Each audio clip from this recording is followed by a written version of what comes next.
Welcome back to Face the Nation. I'm John Dickerson. For some analysis on the attacks in Brussels and the fight against terrorism, we are joined by CBS News security analyst and former number 2 at the CIA, Michael Morell.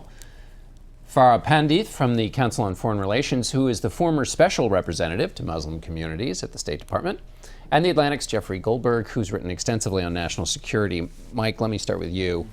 Where are we right now after this attack? John, I think 2 broad points. One is we have an unprecedented terrorist network in Europe. There's been 12 ISIS attacks in Europe the last 2 years. There's been half of those in the last 6 months. Very large problem. We have 2,000 foreign fighters coming back to Europe from Iraq and Syria. We've got a very sophisticated capability of those guys because they got the training in Iraq and Syria, and we have real capacity and capability problems on the part of European services. This is not only a problem for Europe, it is a clear and present danger for the U.S. homeland because of the ease of travel from Western Europe to the United States. So that's issue number 1. Issue number 2 is Europe as a harbinger for what we might see in the rest of the world. ISIS is under pressure in Iraq and Syria. The consequence of that, and that's important and that's necessary, and we need to do more of that. The consequence of that is some of those 40,000 people who went there to fight are going to start going home. So it gives ISIS the opportunity to create Europe-style networks in the rest of the world. So it's going to get worse before it's going to get better. Secretary Kerry says real progress is being made, but Mike Morell did just suggest clear and present danger and unprecedented. Those are not words suggesting progress. Unfortunately, the real progress in one place leads to real danger in others. The more pressure you put on ISIS in its territory, the more it feels a need. First of all, the people will be leaving. They'll be spreading out. We'll smash them one place that spreads. And the second problem is they need to prove their viability to their audience. They need to prove that they're still a capable organization, and that's why the tempo of these attacks could increase. Farah, let me ask you about that. Secretary Kerry mentioned this, that this is a part of a pitch, that this is important for the public relations aspect of it. What's your take on that? So first of all, I mean, the complexity of what's happening with ISIS in Syria and Iraq does have a reflection in Europe, but we have to understand that European Muslims have always mattered and they continue to matter. And it's been an important thing for us since actually the Danish cartoon crisis. And if you look back at what you're seeing with 44 million Muslims in Western Europe, and you're thinking about the issues that are layered upon each other about an us and them narrative that they feel, right, and the identity crisis that they feel, ISIS is just accelerating something that has already existed. So for the last 15 years, we're now just looking at this in terms of Charlie Hebdo, as serious as that was, in terms of Brussels and what might come afterwards. But we need to look back to where we came from, understand what's happening to the generation that's grown up, and to understand, very importantly, that the things that are happening across Western Europe are going to matter, as Mike said, to our bottom line, because the ideas and the feelings of the identity crisis that they're having ricochet in our country as well. Just one quick point on that. I mean, something that we have to consider is that ISIS's goal is to convince Muslims in the West that there is no space for them, right, in the West, and so so what they're trying to do is create a situation in which Muslims are forced to choose between Western assimilation and aligning with radicalism, and that's why the politics, not only in Europe but here, matter so much. I was going to say, the question is practically, what can we do about this problem, right? And it's one thing, right, to be hopeful that the Europeans can get their act together, and it's quite another thing to lead them into the right place. So I think we need some sort of U.S.-EU joint CT effort.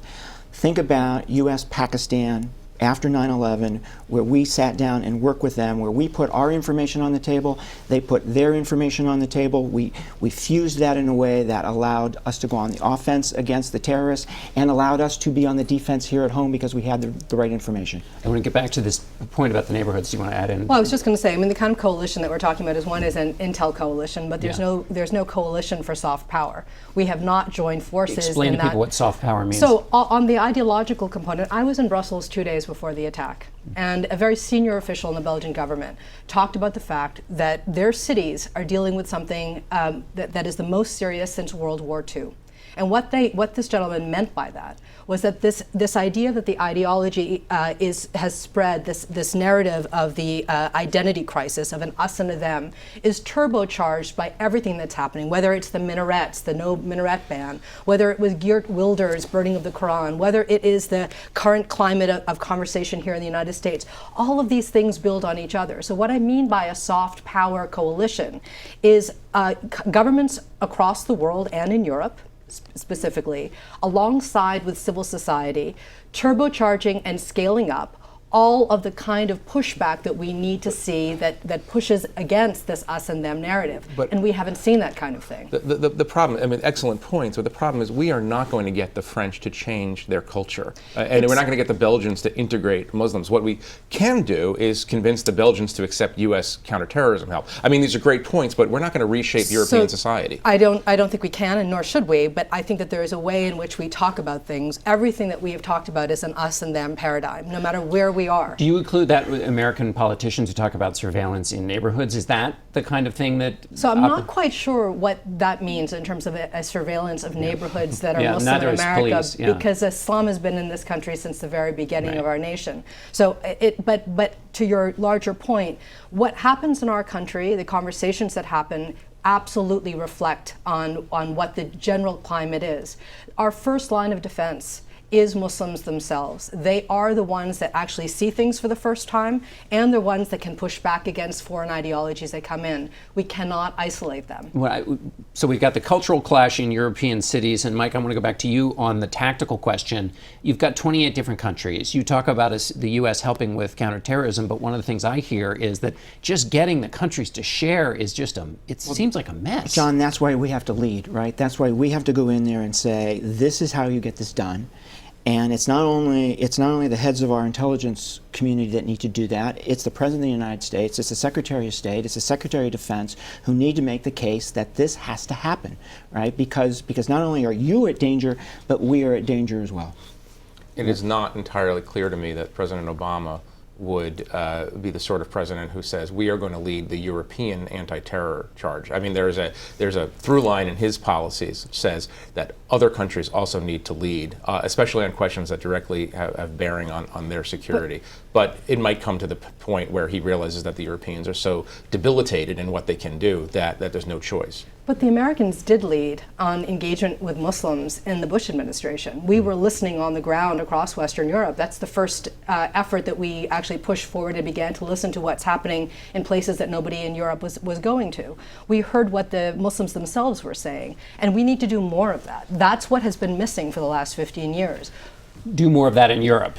We need to do that more in Europe, because when you're talking about the American lead here, America was the one that put our efforts on the ground to actually listen to what kinds of things were happening organically. It wasn't European governments that was doing that, it was the American government that was doing it. So we have demonstrated both in the hard power side and in the soft power side that we can in fact lead, and I think that this idea of a coalition, an integrated coalition of both hard and soft power, will make the difference to the threat we're facing right now. Finally, Jeffrey, on your point on President Obama, his reaction this week to this, you've just spent a lot of time thinking about his foreign policy. What did you see in his reaction to this terrorism that either was in keeping with his worldview or was different from his reaction kept very much with his worldview, which is that I, the President of the United States, I'm not going to be dictated to by terrorism. I'm going to keep to my schedule. I am not going to sit around the White House waiting for another bad thing to happen. I'm going to go about doing the business of the United States. The problem comes in the criticism that he spent 41 seconds in Cuba talking about Belgium, and so he has not yet found, I think, sort of the right middle path. Talking about it in a way that comforts Americans without playing to fearmongers, but also not being captured by this one problem. All right. Okay. Thanks, all of you. We'll be right back.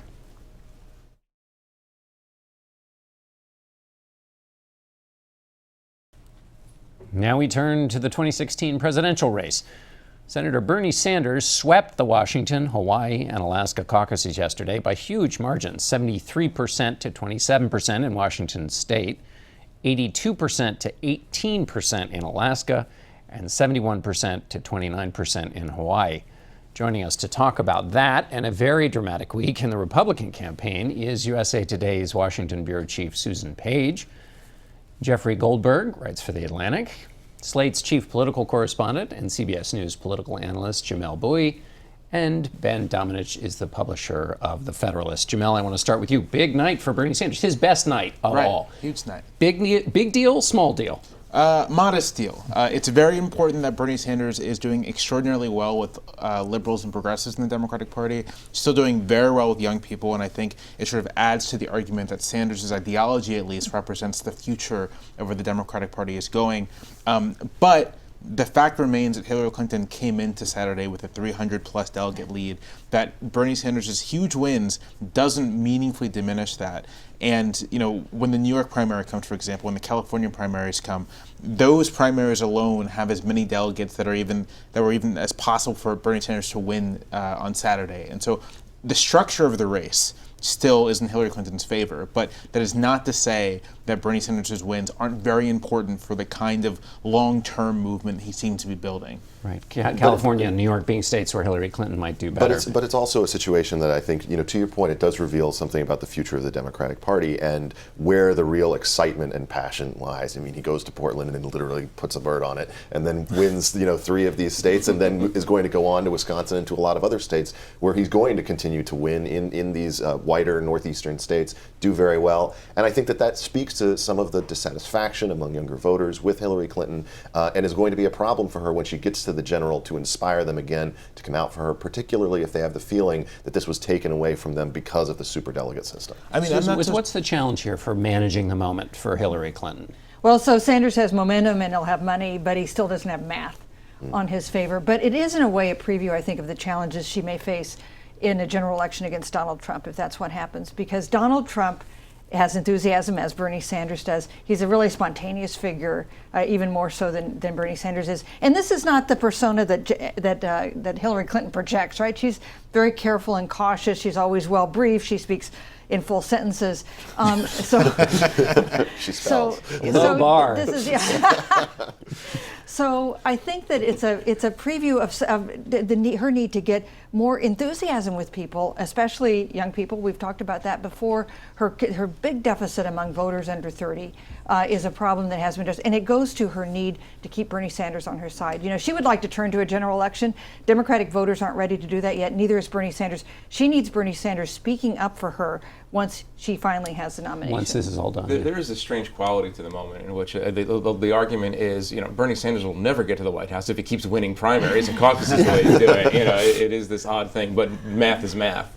It is true. I'll say I'm not sure that Hillary Clinton's going to have such a huge enthusiasm problem. Yeah. I mean, so much of politics in the modern period is driven by negative partisanship. It's not so much that Democrats are voting for Democrats and Republicans voting for Republicans, but Democrats are saying, I don't want those guys in the White House, and vice versa.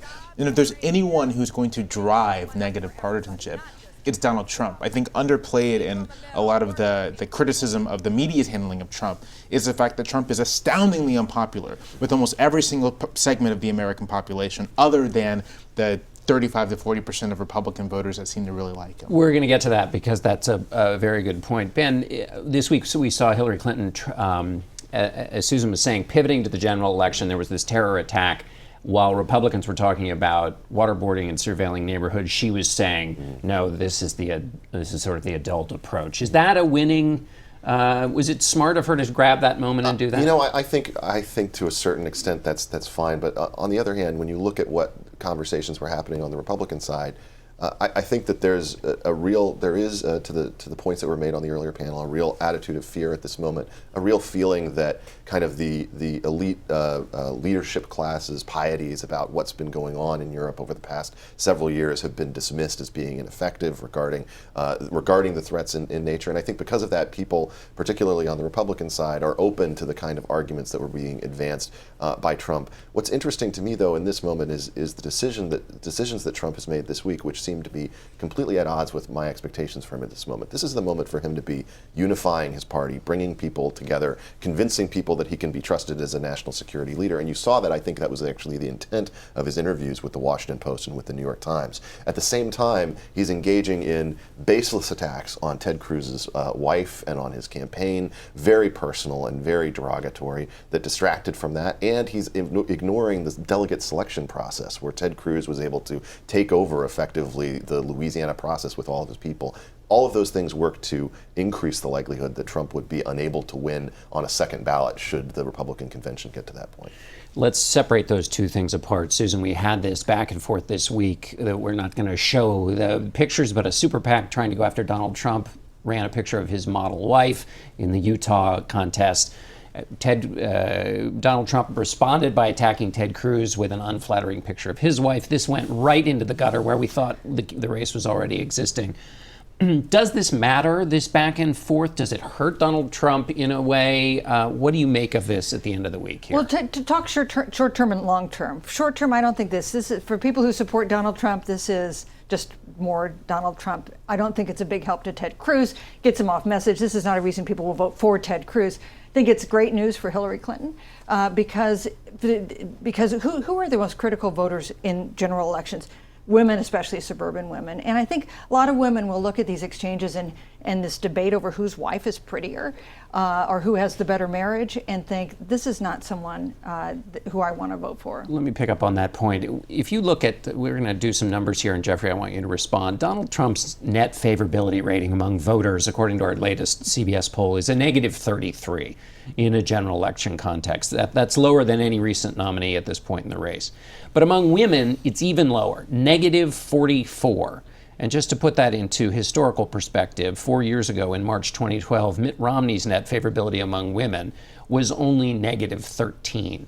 So Donald Trump, Jeffrey, is 30 points more negative than a sort of generic Republican nominee would be with women. Isn't that glowingly toxic for him? It's glowingly toxic for him, and you know, it goes to a broader point. I mean, Jamel made this point in the piece the other day. It goes that the more people who are not already acolytes of Donald Trump hear him, the less popular he becomes. I think that's true on matters of international affairs and national security. It's certainly true in the context of his problem, his very obvious problem with women voters. It's very hard to imagine how he recovers from that. He cannot have a full personality transplant. Even if he did have a full personality transplant on these issues, it's very hard to sell that, I think, in the coming months. I think that's key. It's sort of like swings in favorability happen within these relatively narrow margins. You can improve by 5 points if you're very good and lucky, 10 points in the general election. But a 30-point swing, a 40-point swing that Donald Trump would need to break even with the public just seems ridiculous. Like I'm having a hard time suppressing laughter. By the way, there are battalions of people at Hillary Clinton headquarters who are studying this and gaming out exactly how to exploit that to make that problem for Trump even worse. Right. Let's take a pause here, and we'll be back with more of this conversation with our panel. Stay with us.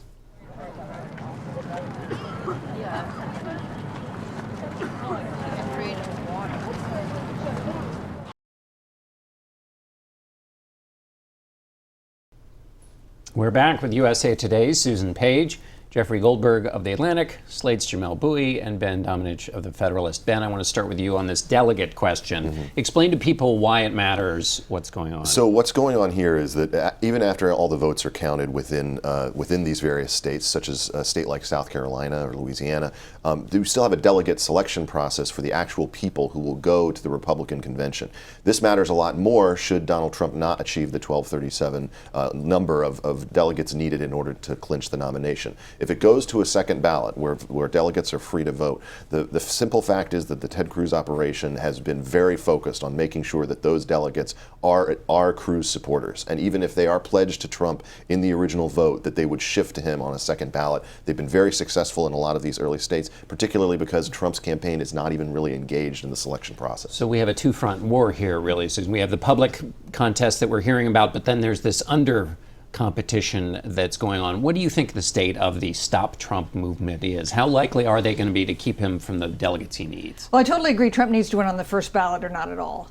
But I think he'll win on the first ballot. I mean, I think he's on a road to be at that 1237 or close enough that it would be impossible to deny it to him. Because if you think about the fractures in the Republican Party, think about the fractures if Donald Trump, who won the most contests, who got the most votes, who got the most delegates, is denied the nomination by Republican elites. Can you picture what that convention will be like? I think, though, that there are some key figures in the Republican Party who are willing to put up with that anger because they feel that that same anger would be against them if he loses in the fall, which they expect him to do. But if they had a better alternative, because they don't think Cruz is going to win in the fall either. But they would, I think they'd rather lose with him. Jamel, what is John Kasich's role in life now? He's still in there, he's fighting, he says, but there are a lot of people continuing to say, stop it, because they want it to be a contest just between Ted Cruz and Donald Trump. I mean, in Kasich's favor, the case that if he were not there, Cruz would win is not as strong as it looks. If various pollsters have looked at this, and some find that Cruz ends up ahead, some find that Trump ends up winning sort of in a straight fight. And so it's hard to say how it goes. I do think that with Kasich there, it definitely makes it more difficult for Cruz to even get to a point where he could challenge and beat Trump one-on-one. And in which case, I'm sort of with the Republican elites who want to get him out. And I don't know what Kasich thinks he's doing. He's not in a position, if it gets to a second ballot on the convention, for anyone to back him whatsoever. Right. Jeffrey, I want to switch now to you. Donald Trump gave two interviews this week, one to the Washington Post editorial board and then two sets of interviews with the New York Times, particularly on foreign policy. On the New York Times conversation, what did you glean from his foreign policy worldview? I gleaned that he has no understanding of the post-war international order that was created by the United States, that he has no understanding of why we maintain alliances with such treaty partners as Japan, South Korea, Britain, NATO, and the importance of maintaining those stable relationships with other democracies. Shows that he has no understanding of nuclear doctrine. I mean, other than that, it was cool. It was really remarkable to imagine that someone who shows so little interest in understanding why the world is organized the way it is organized is this close to the presidency of the world's only superpower. It's interesting. You look at the four candidates who you think might possibly be nominated, like Clinton and Sanders or Trump and Cruz, and there's only one who's in the mainstream of either Republican or Democratic foreign policy thought, and that's Clinton. Right. The others are in what would generally be considered kind of fringe positions on these issues. And so I thought it was interesting that George Shultz, attended the Hillary Clinton speech at Stanford about her worldview, and I wonder what kind of message that was intended to send. Donald Trump name-checked George Shultz. He said he's the Secretary of State he liked. Yes, it's interesting to see. I agree with that frame. But again, doesn't that speak to the country's general rejection of what the foreign policy establishment has wrought over the past? But I'm not sure.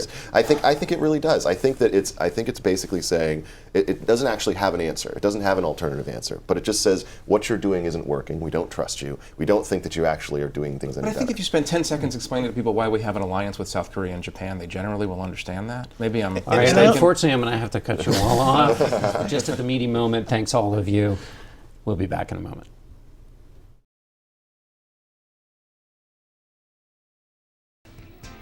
That's it for us today. Thanks for watching, and happy Easter. We'll be back again next week with more news and, of course, politics. For Face the Nation, I'm John Dickerson.